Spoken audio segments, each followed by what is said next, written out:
Welcome to Poorvi YouTube channel. ಇವತ್ತು ನಿಮಗೆ ನಾನೊಂದು ಒಳ್ಳೆಯ ಮಾಹಿತಿ ತಗೊಂಡು ಬಂದಿದ್ದೇನೆ. ಅದು ಯಾವುದು ಅಂತಂದರೆ, ಚೀಟ್ ತಿಂತಾರಲ್ವ ಫ್ರೆಂಡ್ಸ್, ಅದು ಬ್ಯಾಡ್ ಹ್ಯಾಬಿಟ್ಸಲ್ಲಿ ಇರುತ್ತಲ್ವ. ಗುಟ್ಕೋ ತಿನ್ನೋದಾಗಲಿ ಅಥವಾ ಬೇರೆ ಬೇರೆ ಯಾವುದಾದ್ರೂ ಚೀಟ್ಗಳೆಲ್ಲ ತಿನ್ನೋದಿರುತ್ತದಲ್ವ. ಸೊ ಆ ಚೀಟ್ಗಳೆಲ್ಲ ತಿಂದುಬಿಟ್ಟು ನಿಮ್ಮ ಹಲ್ಲುಗಳಲ್ಲಿ ಮತ್ತು ನಿಮ್ಮ ಬಾಯಿಯಲ್ಲಿ ದುರ್ವಾಸನೆ ಬರ್ತಿತ್ತು ಅಂತಂದರೆ, ಸೊ ನೀವು ಆ ಚೀಟ್ಗಳನ್ನು ತಿನ್ನೋದು ಬಿಟ್ಟರೂ ಕೂಡ ನಿಮ್ಮ ಹಲ್ಲುಗಳಲ್ಲಿ ಕಲೆಗಳಿತ್ತು ಮತ್ತು ನಿಮ್ಮ ಬಾಯಲ್ಲಿ ದುರ್ವಾಸನೆ ಯಾವುದಾದ್ರೂ ಇತ್ತು ಅಂತಂದರೆ, ನಾನು ಕೆಲವೊಂದು ಮನೆಮದ್ದುಗಳನ್ನು ಹೇಳಿದ್ದೇನೆ, ಹೋಮ್ ರೆಮಿಡೀಸ್ನ ಹೇಳಿದ್ದೇನೆ. ಸೊ ಅದರೆಲ್ಲ ನೀವು ಸ್ವಲ್ಪ ಫಾಲೋಅಪ್ ಮಾಡ್ತಾ ಬಂದಿದ್ದೆ ಆದಲ್ಲಿ ನಿಮ್ಮ ಹಲ್ಲುಗಳು ಕೂಡ ವೈಟ್ ಆಗುತ್ತೆ ಫ್ರೆಂಡ್ಸ್. ಅದು ಯಾವುದಂತ ಒಂದೊಂದಾಗಿ ನಾನು ಹೇಳ್ತಾ ಹೋಗ್ತೇನೆ. ವಿಡಿಯೋ ಸ್ಕಿಪ್ ಮಾಡದೇ ಇರೋ ಹಾಗೆ ಕೊಂತ ತನಕ ನೋಡಿ, ನಿಮ್ಗೆ ಎಲ್ಲ ಮಾಹಿತಿ ಗೊತ್ತಾಗುತ್ತೆ ಫ್ರೆಂಡ್ಸ್. ಗುಟ್ಕಾ ತಿಂದು ಹಲ್ಲಿನ ಬಣ್ಣ ಬದಲಾಗಿದೆಯಾ? ಹೀಗೆ ಬಿಳಿ ಮಾಡ್ಕೊಳ್ಳಿ.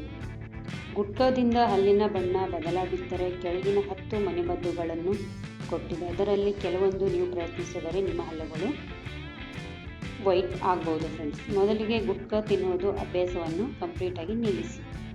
ಬಳಿಕ ಈ ಮನೆಮದ್ದು ಪಾಲಿಸಿದರೆ ನಿಮ್ಮ ಹಲ್ಲುಗಳು ಬಿಳಿಯಾಗುತ್ತವೆ.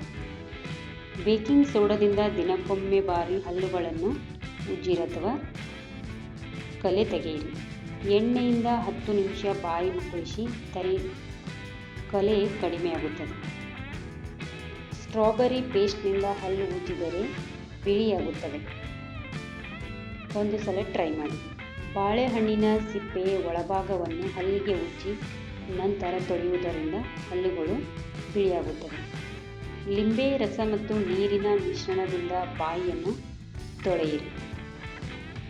ಅರಿಶಿನ ಪೇಸ್ಟ್ನಿಂದ ವಾರಕ್ಕೊಮ್ಮೆ ಹಲ್ಲು ಉಜ್ಜಿ ಬಿಳಿ ಮಾಡಿಕೊಳ್ಳಿ.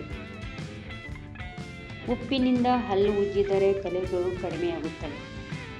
ಇದು ಒಮ್ಮೆ ಟ್ರೈ ಮಾಡಿ. ತುಳಸಿ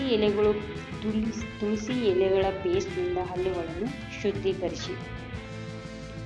ಸೇಬಿನ ಸೌತೆಕಾಯಿಯ ರಸದಿಂದ ಬಾಯಿಯನ್ನು ತೊಳೆಯಿರಿ.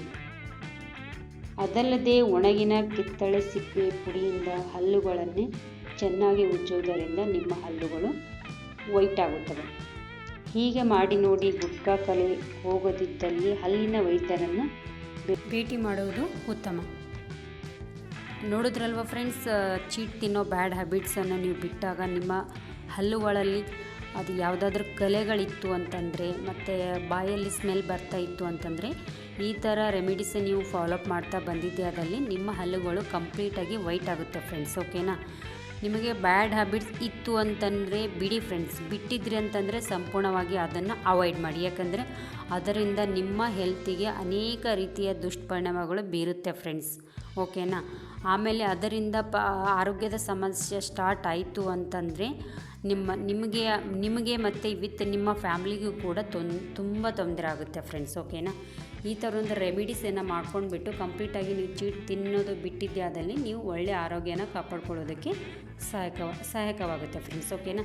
ಈ ಒಂದು ಮಾಹಿತಿಯಿಂದ ನಿಮಗೊಂದು ಒಳ್ಳೆ ಮೆಸೇಜ್ ಸಿಕ್ಕಿದೆ ಅನ್ನೋದಾದರೆ ಲೈಕ್ ಮಾಡಿ, ಕಮೆಂಟ್ಸ್ ಹಾಕಿ ಮತ್ತು ಸಬ್ಸ್ಕ್ರೈಬ್ ಮಾಡಿ. Thank you.